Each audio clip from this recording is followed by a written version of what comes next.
নমস্কার বন্ধুরা, কৃষ্ণা কিচেন ব্লগে আপনাদের সবাইকে স্বাগত। আজকে আমি বানাবো মটরশুঁটি বা কড়াইশুঁটির কচুরি। খুব সহজ পদ্ধতিতে আর এমন একটি জিনিস দিয়ে বানাবো যার ফলে কচুরির টেস্ট বেড়ে যাবে এবং প্রতিটি কচুরি ফুলে উঠবে খুব সুন্দর। তাহলে শুরু করে আজকের রেসিপি। দেখুন বন্ধুরা, এখানে একটা থালাতে আমি নিয়ে নিলাম 1 বাটি আটা আর নিয়ে নিলাম হাফ বাটি ময়দা। এখানে আপনারা শুধু ময়দা বা শুধু আটা দিয়েও রেসিপিটি বানাতে পারেন।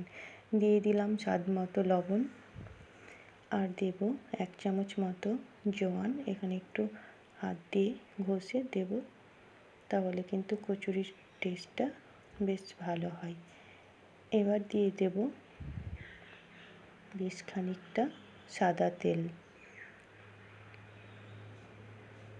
দেখুন বন্ধুরা, এখানে আমি সাদা তেল দিয়ে দিলাম 3-4 চামচ মতো। এবার ভালো করে একসঙ্গে আমি মিশিয়ে নেব। এখানে ময়ামটা যত বেশি ভালো দেওয়া যাবে কচুরিগুলো কিন্তু খুব সুন্দর হবে। এবার অল্প অল্প জল দিয়ে আমি ময়দা মেখে নেব। দেখুন বন্ধুরা, এখানে আমি অল্প অল্প জল দিয়ে ময়দা বা আটা মেখে নিচ্ছি। দেখুন এখানে খুব সুন্দর করে আমি মেখে নিলাম ময়দা। এবার কিছুক্ষণ আমি একটা থালা দিয়ে ঢাকা দিয়ে রাখবো। এদিকে আমার আটা বা ময়দা মাখা হয়ে গেল, এক সাইডে রেখে দিলাম। এবার আমি কড়াইশুঁটি নিয়ে নিলাম একটা পাত্রে। দেখুন কড়াইশুঁটি বা মটরশুঁটিগুলো আগের থেকে আমি ছাড়িয়ে রেখেছি। এবার একটা মিক্সির জার নিয়ে নিলাম। আমি কড়াইশুঁটিগুলো ধুয়েও রেখেছিলাম। এবার মিক্সির জারে দিয়ে কড়াইশুঁটি বা মটরশুঁটি আমি পেস্ট করে নেব ভালো করে। এখানে আমি কোনো জল দেব না। দেখুন আমি বেশ খুব সুন্দর করে কড়াইশুঁটি বা মটরশুঁটি পেস্ট করে নিলাম।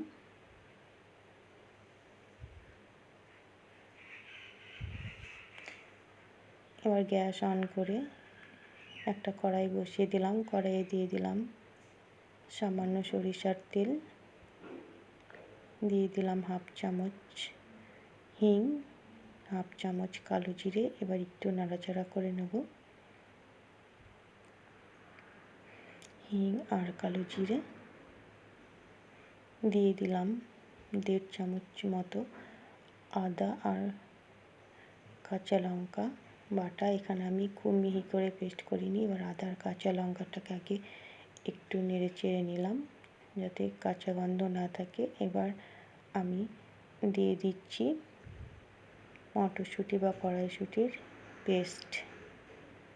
দেখুন বন্ধুরা, এই রেসিপিটি কিন্তু খুব সুন্দর হবে। আর যে উপকরণটি দিয়ে আমি এই কড়াইশুঁটি বানাবো কিন্তু তার ফলে কড়াইশুঁটির কচুরি বানাবো, তার ফলে কিন্তু টেস্ট খুব সুন্দর হবে। দিয়ে দিলাম মিক্সি জারে সামান্য জল, দিয়ে ভালো করে নেড়ে চেড়ে আমি পুরটা তৈরি করে নেব। দেখুন এখানে এবার দিয়ে দেব স্বাদ মতো লবণ, দেব সামান্য হলুদ গুঁড়ো। এবার আবারও ভালো করে নাড়াচাড়া করে নেব। যে উপকরণটি আমি বন্ধুরা দেব তার ফলে কিন্তু কড়াইশুঁটির কচুরিগুলো খুব সুন্দর হবে খেতে, আর প্রতিটি কচুরি কিন্তু খুব সুন্দর ফুলে উঠবে। আপনারা অবশ্যই একবার এই প্রসেসে বানাবেন, দেখবেন খুব সুন্দর হবে। দেখুন আমি কিছুক্ষণ নাড়াচাড়া করে নিলাম। দিয়ে দিলাম হাফ চামচ চিনি স্বাদের জন্য। আপনারা চাইলে দিতেও পারেন চিনি, নাও দিতে পারেন। আমি সামান্য একটু দিই, টেস্টটা কিন্তু খুব ভালো হয়। এবার আমি দিয়ে দিচ্ছি যে উপকরণটি বলেছিলাম বন্ধুরা, এটা হচ্ছে ছোলার ছাতু। এই ছাতু দেওয়ার ফলে কিন্তু এই কচুরিগুলো খেতে খুব সুন্দর হয় আর প্রতিটি কচুরি কিন্তু ফুলে ওঠে। আপনারা অবশ্যই একবার বানাবেন এইভাবে, দেখবেন খুব ভালো লাগবে। পুরটি আমার রেডি হয়ে গেছে, আমি নামিয়ে অন্য বাটিতে ঢেলে নিলাম। এবার দেখুন হাতে একটু সামান্য তেল নিয়ে নিলাম। পুরটা অবশ্য একটু ঠান্ডা হয়ে করে নিয়েছি। এবার হাতে সাহায্যে আমি অল্প অল্প করে নিয়ে গোল গোল করে রেডি করে নেব। দেখুন আমি পুরগুলো গোল গোল করে বলের মতো করে নিলাম। আর এদিকে দেখুন আটাটাও খুব সুন্দরভাবে সেট হয়ে গেছে, নরম হয়ে গেছে। এবার আটা বা ময়দার আমি লেচি করে নেব।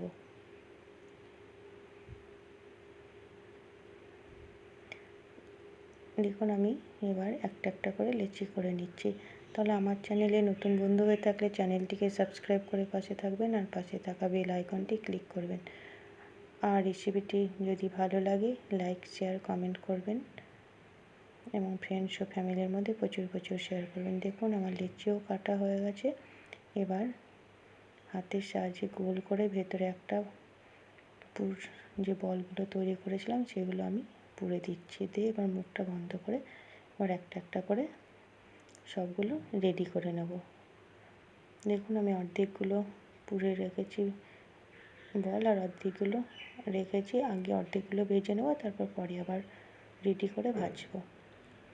প্রথমে দেখুন আমি একটা বেলে দেখাচ্ছি। আমি সবসময় কচুরি বা ডালপুরি আমি ময়দা দিয়ে বেলে নিই। এর ফলে কি হয় কিন্তু একটাও বের হয় না, ফেটে যায় না। আর তেল দিয়ে আমি কিন্তু পারি না বন্ধুরা।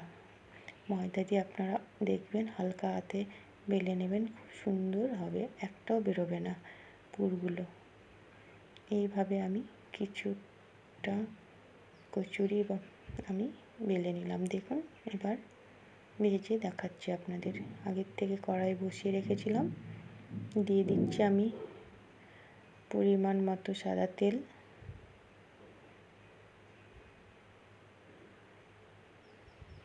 এখানে তেল গরম হওয়া পর্যন্ত অপেক্ষা করতে হবে। দেখুন বন্ধুরা তেল গরম হয়ে গেছে। এবার আমি একটা একটা করে কচুরিগুলো তেলে দিয়ে ভেজে নেব। দেখুন এখানে খুব সুন্দর ফুলে উঠবে আর খেতেও কিন্তু খুব টেস্টি হয় বন্ধুরা। একবার অবশ্যই বানাবেন, দেখবেন খুব ভালো লাগবে। দেখুন আমার একটা কচুরি ভাজা হয়ে গেল, কত সুন্দর ফুলে উঠেছে। প্রতিটি কচুরি কিন্তু ফুলে উঠবে, আমি গ্যারেন্টি দিয়ে বলতে পারি। দেখুন আপনারা অবশ্যই একবার এইভাবে বানিয়ে দেখবেন, তাহলে বুঝতে পারবেন কত সুন্দর হয় আর কত টেস্টি হয়। দেখুন আমার কচুরিগুলো ভাজা হয়ে গেছে, আমি সার্ভ করে দেখিয়ে দিচ্ছি। তাহলে সম্পূর্ণ রেসিপিটি দেখার জন্য আপনাদের অসংখ্য অসংখ্য ধন্যবাদ বন্ধুরা। তাহলে তৈরি হয়ে গেল আমার কড়াইশুঁটি বা মটরশুঁটির কচুরি। তাহলে আবারও চলে আসবো নতুন কোনো ভিডিও নিয়ে। ততক্ষণ আপনারা ভালো থাকবেন, সুস্থ থাকবেন। ধন্যবাদ বন্ধুরা।